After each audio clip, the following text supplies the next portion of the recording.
कहीं कीचड़, कहीं जोहड़, खस्ता हाल, सड़कें तबाहाली का शिकार। मिलीमीटर में होने वाली बारिश मैट्रिक टन के मसाइल खड़े कर गई। 3 रोज बाद कराची की हालत सुधर न सकी। रही सही कसर के इलेक्ट्रिक की हठधर्मी ने पूरी कर दी है। हीले बहानों से बिजली बंद करते हैं और खोलने का नाम नहीं लेते। अब्र रहमत मेहरबान मगर मसाइल भलाए जान। बारिश ने तूफान की तबाही का काम किया। कई सड़कें धंस गईं, कहीं गड्ढे पड़ गए। निकासियाब नामुकम्मल रही। क्या पौश, क्या मुतवस्सित और क्या गरीब। कराची के हर इलाके में जोहड़ वजूद में आ गए। ऐसे में ट्रैफिक की रवानी में रोड़े तो अटकने हैं। दूसरी जानिब इंतजामिया मुरम्मत की मूड में दिखाई नहीं देती। पानी और गढ़ों में हिचकोले खाती गाड़ियाँ किसी भी दिन हादसे का सबब बन सकती हैं।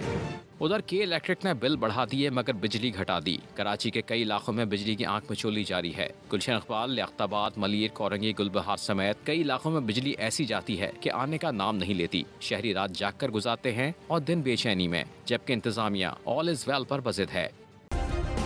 सब्सक्राइब करें और बेल दबाएं ताकि कोई खबर रह न जाए।